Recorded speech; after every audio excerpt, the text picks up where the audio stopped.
In the spring of 2023, in the small town of Ridgemont, Georgia, a tragedy unfolded that would shake an entire community. A young couple, a trusted nanny, and a newborn baby. What began as a story of hope and family ended in horror. Tonight on Twisted Case File, we examine the story of a trusted nanny, a loving couple, a precious newborn. What happened inside the Lawson household still horrifies an entire community. Don't forget to like, share with friends, and also subscribe. Mr. and Mrs. Lawson had built what looked like the perfect life. James, 31, was a local high school teacher. Emily, 29, worked as a nurse at Ridgemont Regional Hospital. After years of trying, they welcomed their first child, a daughter, Lily Grace Lawson, in February 2023. Both parents worked demanding schedules. They turned to an online childcare platform to find help. That's where they met 26-year-old Hannah Cooper. Hannah came highly recommended, with 3 years' experience and glowing reviews. She was hired in March to care for baby Lily, while Emily worked night shifts. They really liked Hannah right away. She seemed kind, patient, like someone you could trust with your baby. For the first few weeks, nothing seemed out of the ordinary. Hannah arrived on time. She sent text updates and pictures of Lily to Emily during her shifts. But by late April, subtle red flags emerged. Hannah began arriving disheveled, sometimes late. Neighbors noticed arguments on the Lawsons' front porch. I heard raised voices one afternoon.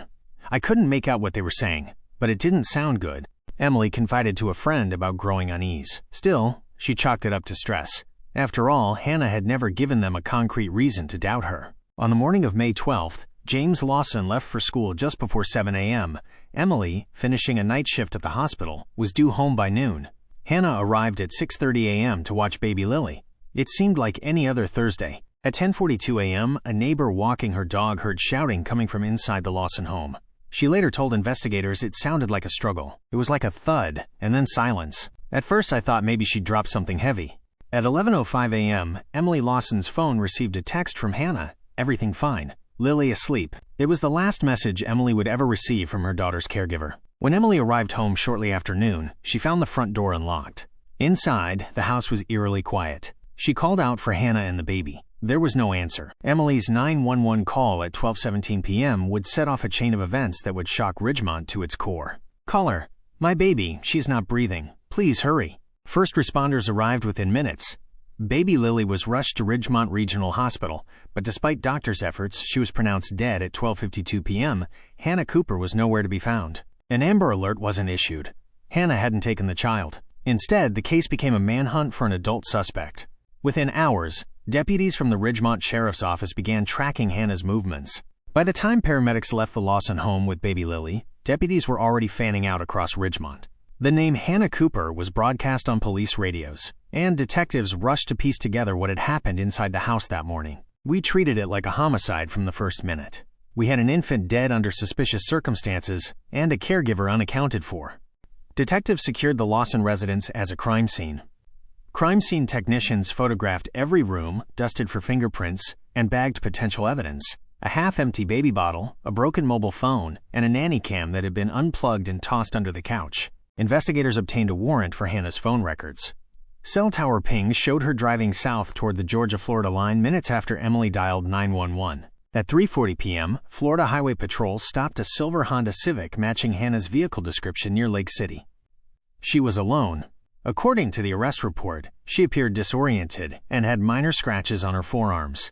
Back in Ridgemont, forensic tests were underway. The medical examiner performed an autopsy on baby Lily. While the full results would take weeks, preliminary findings indicated smothering. Detectives also recovered deleted text messages from Hannah's phone hinting at mounting stress and resentment toward the Lawsons. The sheriff's office held a press conference the following morning, announcing Hannah Cooper's arrest on suspicion of first-degree murder. As news spread, Ridgemont reeled. Parents across town posted Hannah's photo with captions like, "I trusted her once," and "background checks aren't enough." Social media filled with prayers for the Lawsons and demands for justice. It went viral almost immediately. People couldn't believe a nanny from our town could do something like this. Over the next 6 months, investigators built their case. They traced Hannah's financial problems, obtained her search history on infant suffocation, and interviewed former employers who described erratic behavior. Hannah, meanwhile, sat in the Ridgemont County Jail without bond. Through her attorney, she denied any intent to harm Lily, claiming the baby had died of natural causes and that she fled out of panic. But prosecutors disagreed.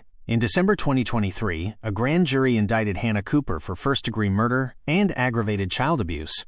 A trial date was set for the following spring. The stage was set for one of the most closely watched trials in Ridgemont history.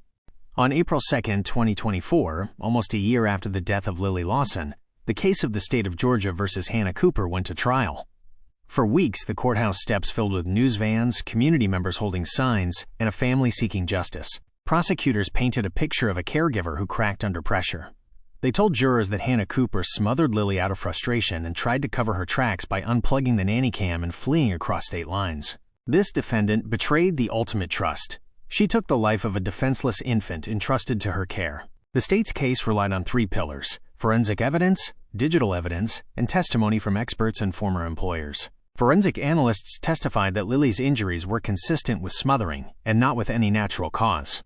A state cybercrime unit presented Hannah's deleted messages and search history, and several former clients described unpredictable outbursts and a history of quitting abruptly. She had a temper. Once she slammed a door so hard it cracked the frame. I stopped hiring her after that. The defense countered with its own narrative. They argued that Lily suffered a sudden medical emergency, and that Hannah, terrified and alone, panicked and ran. They called character witnesses who spoke of her kindness and years of responsible childcare. This was not murder. This was tragedy compounded by fear. Hannah herself took the stand. In a tearful testimony, she denied harming Lily intentionally, saying she found the baby unresponsive and, quote, didn't know what to do. But cross-examination was brutal. Prosecutors confronted her with deleted messages complaining about the baby's crying, her internet searches on suffocation, and inconsistencies in her timeline. You unplugged the nanny cam, didn't you? You fled the state, didn't you? After 2 weeks of testimony, both sides rested. The jury deliberated for just under 6 hours. Visual, clock ticking, courtroom hushed. On April 19, 2024, the verdict was read aloud. Clerk, we the jury find the defendant, Hannah Cooper, guilty of murder in the first degree. The judge sentenced Hannah Cooper to life in prison without the possibility of parole. For the Lawsons, it was the closest thing to closure they would ever get.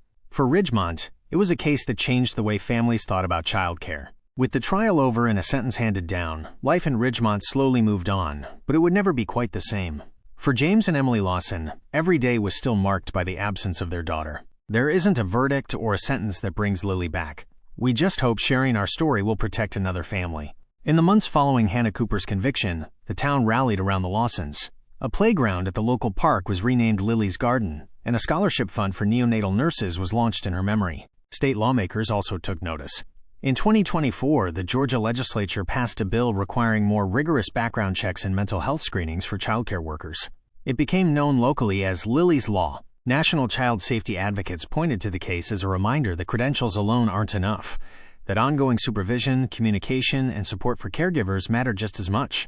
The vast majority of nannies and babysitters are wonderful. But when someone is overwhelmed without training or support, tragedies can happen. This case is a wake-up call. For Ridgemont, the story became less about a single crime and more about a community choosing to learn from it. James and Emily still live in their modest 2-story home. They speak at hospitals, churches, and parenting groups about the importance of vigilance and about forgiving without forgetting. We want Lily remembered for the joy she brought us, not for the way she died. And Hannah Cooper will spend the rest of her life behind bars, a cautionary tale about what can happen when trust is broken and help is not sought in time. The Lawson family's tragedy is a story of loss, but also of change. A reminder that even in the darkest moments, a community can find ways to protect its most vulnerable. This has been the Nanny Murders, the Lawson Family Tragedy. Thank you for watching, and don't forget to like, share with friends, and also subscribe.